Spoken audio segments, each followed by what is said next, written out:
नमस्कार दोस्तों, आप सभी का मेरे YouTube चैनल में स्वागत है। हाल ही में रिच डैड पुअर डैड के ऑथर रॉबर्ट कियोसाकी ने एक्सेप्ट किया कि उन पर 1.2 बिलियन डॉलर यानी कि 10 करोड़ डॉलर का लोन है, जबकि उनकी नेटवर्थ करीबन 100 मिलियन डॉलर है। तो क्या इसका मतलब ये है कि वो बैंक रप्ट हो गए हैं? जो पर्सन सालों से हमें पर्सनल फाइनेंस के बारे में अवेयर कर रहा है, वो आज खुद डेट में डूब चुका है। पर ये पॉसिबल कैसे हुआ? अब कोई बहुत ही स्मार्ट स्ट्रैटेजी या कोई मिस्ट्री होनी चाहिए जो हम नहीं जानते, या सच में रॉबर्ट गरीब हो गए हैं? आंसर जानने के लिए वीडियो को पूरा एंड तक देखिएगा। फ्रेंड्स, क्या आप कंपाउंडिंग के बारे में जानते हैं?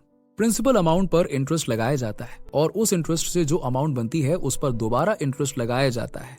इस तरह इंटरेस्ट पर इंटरेस्ट लगता रहता है और आपका पैसा कई गुना होकर 2 का 4, 4 का 8, 8 का 16 और 16 का 32 हो जाता है।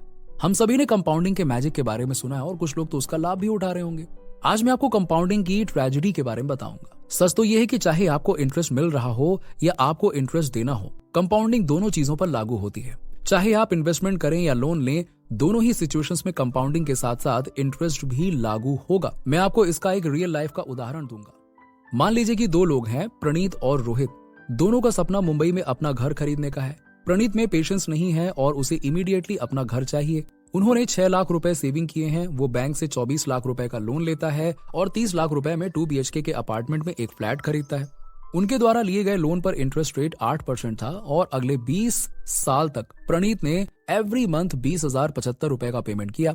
दूसरी ओर रोहित ने घर नहीं खरीदा। उन्होंने फैसला किया कि वो इमीडिएटली घर परचेज नहीं करेगा। वो केवल SIP में एवरी मंथ 15,000 रुपए का इन्वेस्टमेंट करेगा। उन्होंने अगले 20 साल के लिए इंडेक्स फंड में इन्वेस्ट किया। जिस समय प्रणीत ने अपने 30 लाख रुपए के 2 बेडरूम हॉल किचन की लास्ट EMI का पेमेंट किया, रोहित ने एक हाई सोसाइटी में 1.72 करोड़ रुपए में एक बड़ा 3 बेडरूम हॉल किचन फ्लैट खरीदा। लेकिन वेट, ये सब हुआ कैसे? यहाँ कंपाउंडिंग के मैजिक और ट्रेजेडी दोनों ने अपना रोल प्ले किया। प्रणीत के मामले में उन्होंने बैंक से 8% इंटरेस्ट रेट पर 24 लाख रुपए का लोन लिया, जिसकी EMI अगले 20 साल के लिए 20,075 रुपए थी। उन्होंने बैंक को कुल 48,17,895 रुपए चुकाए, जिसमें 24 लाख रुपए प्रिंसिपल अमाउंट और 24,17,895 रुपए इंटरेस्ट शामिल था। उन्होंने बचाए हुए 6 लाख रुपए जोड़ दिए तो उन्होंने 2 बेडरूम हॉल और किचन खरीदने के लिए लगभग 54 लाख रुपए खर्च कर दिए। ऐसा इसलिए हुआ क्योंकि उसका इंटरेस्ट कंपाउंड ग्रोथ होता गया और वो रिवर्स कंपाउंड के लोन के जाल में फंसता गया। दूसरी ओर रोहित ने एवरी मंथ 15,000 रुपए का इन्वेस्टमेंट करके मार्केट से मिनिमम 13% रिटर्न एक्वायर किया। उन्होंने 20 साल में टोटल 36 लाख रुपए का इन्वेस्टमेंट किया और उन्हें 1 करोड़ 36 लाख रुपए का रिटर्न मिला, जिससे टोटल 1 करोड़ 72 लाख रुपए बने। अगर रोहित ने मार्केट से 15% रिटर्न कमाया होता तो उनका टोटल इन्वेस्टमेंट वैल्यू 2.27 करोड़ रुपए होता और वो 60 लाख रुपए का एक बेडरूम हॉल और किचन भी खरीद सकते थे। ये कंपाउंडिंग का मैजिक है, जिसके जरिए रोहित ने अपना घर खरीदने का ड्रीम पूरा किया। अब प्रॉपर्टी खरीदने की इस पूरी प्रोसेस के दौरान रॉबर्ट कियोसाकी को एक ड्रॉबैक मिला, जिसका यूज उन्होंने अपनी लायबिलिटी को एसेट में बदलने के लिए स्टार्ट किया। इसे समझने के लिए आइए एक एग्जाम्पल को समझते हैं। मान लेते हैं कि आपके पास 20 लाख रुपए हैं और आप मुंबई में एक संपत्ति में निवेश करने के बारे में सोच रहे हैं। आपका अनुमान है कि आपको कम से कम 10% रिटर्न मिलेगा। इसीलिए यदि आप 20 लाख रुपए का निवेश करते हैं तो आप एक साल में 2 लाख रुपए कमाएंगे। अगर आप रॉबर्ट कियोसाकी की तरह सोचते हैं कि अगर मुझे 10% का रिटर्न मिल रहा है तो 1 करोड़ रुपए क्यों ना निवेश करूं, बचे हुए पैसे के लिए आप बैंक जाएंगे और 8% रेट ऑफ इंटरेस्ट पर 80 लाख रुपए का लोन लें। अब आप 20 लाख रुपए की बजाय 1 करोड़ की प्रॉपर्टी बाय करते हैं और 10% रिटर्न के साथ आपको 1 ईयर में 10 लाख रुपए मिलते हैं। अगर आपने 20 लाख का इन्वेस्टमेंट किया होता तो आपको 2 लाख की इनकम होती, लेकिन बैंक लोन लेकर और 1 करोड़ रुपए इन्वेस्ट करके आप 10 लाख कमाते हैं। लेकिन वेट, आपको बैंक से लिए गए 80 लाख के लोन पर 8% इंटरेस्ट भी देना होगा, जो 1 ईयर में ऑलमोस्ट 6,50,000 होगा। बैंक को 10 लाख में से 6,50,000 का पेमेंट करने के बाद भी आपके पास 3,60,000 बचे रहेंगे, जो कि 20 लाख के इन्वेस्टमेंट रिटर्न से 80% ज्यादा है। रॉबर्ट कियोसाकी भी ऐसा करते हैं। उन्होंने अपने क्रेडिट कार्ड से एक प्रॉपर्टी खरीदी जिसकी कीमत $18,000 थी। इसके लिए उन्होंने लोन लिया था, लेकिन उन्होंने इस प्रॉपर्टी पर बहुत ध्यान से विचार किया था। ये समुद्र तट के पास एक छोटा सा 1 बेडरूम का अपार्टमेंट था। जिसे उन्होंने रेनोवेट किया और किराए पर दिया। किराए की इनकम से उनके क्रेडिट कार्ड का मंथली पे आउट कवर हो जाता था और उन्होंने हर महीने $25 की सेविंग की। इसके अलावा जब रॉबर्ट कियोसाकी कोई प्रॉपर्टी बाय करते हैं तो उन्हें कई बेनिफिट्स मिलते हैं। सबसे पहले वो टैक्स पर सेविंग्स करते हैं क्योंकि लोन हमेशा टैक्स फ्री होता है। दूसरा, वो रेंटल की इनकम से अर्निंग करते हैं जो लोन के इंटरेस्ट से ज्यादा है। तीसरा, क्योंकि उनके पास मोस्ट प्रॉपर्टीज कमर्शियल प्रॉपर्टीज हैं, उनकी रेंटल की इनकम भी कमेंडेबल है, इसीलिए उनकी रेंटल की इनकम टाइम के साथ इंक्रीज होती है, लेकिन बैंक की रेट्स ऑफ इंटरेस्ट वही रहती है। चौथा, उसकी ओनरशिप वाली प्रॉपर्टीज का वैल्यू भी समय के साथ बढ़ता जाता है। प्रॉपर्टी की बढ़ती कीमतों से भी उनकी इनकम होती है। उनकी पहली प्रॉपर्टी $18,000 की कीमत की अब $5 लाख की कीमत की है। रॉबर्ट कियोसाकी 7,000 से अधिक प्रॉपर्टीज के ओनर हैं और वो पैसिव इनकम अर्न करते हैं। ये सभी प्रॉपर्टीज उन्होंने लोन का इस्तेमाल करके खरीदी हैं और लोन की टोटल अमाउंट $1.2 बिलियन है। लेकिन लोन तो लोन है, आज नहीं तो कल चुकाना ही होगा। लेकिन वेट यहाँ नहीं है।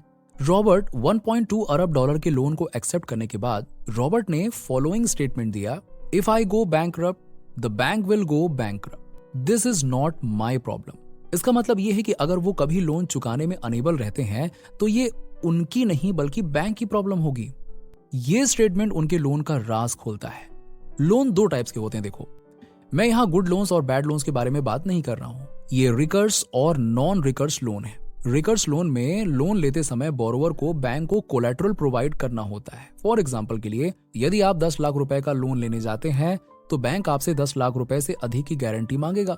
बैंक सुझाव देगा, ठीक है, आपकी 15 लाख रुपए की जमीन को कोलैटरल के रूप में यूज करेंगे और 10 लाख रुपए का लोन बोरो कर लीजिए आप।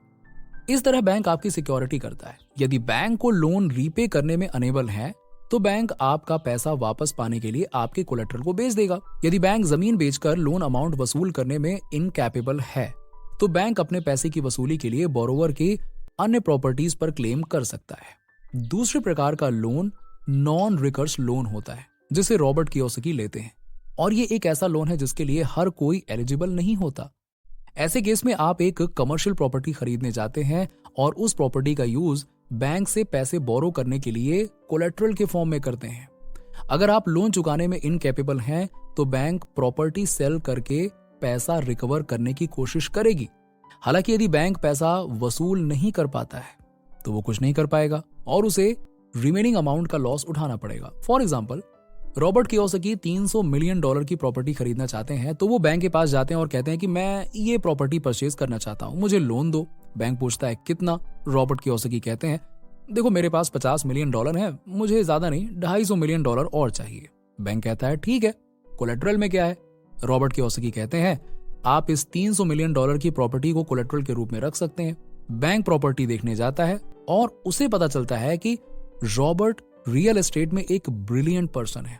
उन्होंने एक बेहतरीन प्रॉपर्टी चुनी है जिसकी कीमत फ्यूचर में $600 या $700 मिलियन हो सकती है। यही सब सोचकर बैंक उन्हें लोन दे देता है। रॉबर्ट ने इस तरह से एक नहीं, दो नहीं, बल्कि हजारों प्रॉपर्टी खरीदी जिससे उन पर $1.2 अरब का लोन हो गया। लेकिन वो अभी भी स्ट्रेस फ्री हैं, क्योंकि अगर सबसे खराब स्थिति भी हुई और वो सब कुछ खो देते हैं, उसकी कमर्शियल प्रॉपर्टी का रेंट बंद हो गया या 2018 की तरह हाउसिंग बुलबुला फूट गया तो रॉबर्ट को चिंता करने की जरूरत नहीं है। ज्यादा से ज्यादा क्या होगा, बैंक उनकी सारी प्रॉपर्टी सीज कर लेगा। रॉबर्ट ने इन प्रॉपर्टीज से रेंटल से काफी इनकम जनरेट की है। उन्होंने कई प्रॉपर्टीज का लोन भी पे कर दिया है। इसीलिए यदि कोई नुकसान होता है तो बैंक को भी नुकसान होगा, जिसे बैंक कभी नहीं होने देगा। तो बेसिकली रॉबर्ट कियोसाकी बैंक के पैसे का उपयोग प्रॉपर्टी खरीदने, उन्हें किराए पर देने, टैक्स बेनिफिट्स और किराए की इनकम का बेनिफिट्स उठाने और सिक्योरिटी के लिए बैंकों का उपयोग करने के लिए किया करते हैं। दोस्तों, ये सिर्फ रॉबर्ट की कहानी नहीं है। दुनिया का हर रिच मैन लोन लेकर और रिच बनता जा रहा है, जैसे अडानी, अंबानी, टाटा और रॉबर्ट। ऐसा कोई भी रिच पर्सन नहीं है जिस पर कोई लोन ना हो, और फिर भी ये लोग टॉप रिच पीपल में बने हुए हैं क्योंकि ये पैसे का सही यूज करना जानते हैं। लेकिन अगर लोन का सही यूज ना किया जाए तो इंसान बर्बाद हो सकता है। रॉबर्ट जो भी करते हैं अमेरिका में करते हैं, लेकिन हम भारत में रहते हैं और यहाँ प्रॉपर्टी का किराया EMI अमाउंट का 1/3 है और मेजॉरिटी सिटीज में रियल एस्टेट की एप्रिशिएट ज्यादा नहीं है। इसीलिए आपको ऐसा कुछ करने से पहले अच्छे से सोच लेना चाहिए। मुझे उम्मीद है कि आपको ये वीडियो पसंद आया होगा और आपने हमारे चैनल को सब्सक्राइब भी कर लिया होगा। चलिए जल्दी आपसे एक और बेहद ही इंफॉर्मेटिव वीडियो के साथ मुलाकात होगी। इस वीडियो को एंड तक देखने के लिए और इस पर अपना प्रीशियस टाइम लगाने के लिए आपका बहुत बहुत धन्यवाद। वैसे आप कौन सी प्रॉपर्टी खरीदने वाले हैं कमेंट करके जरूर बताइए। लोन से खरीदेंगे या अपने पैसे से, बताइएगा जरूर। मिलते हैं नेक्स्ट वीडियो में।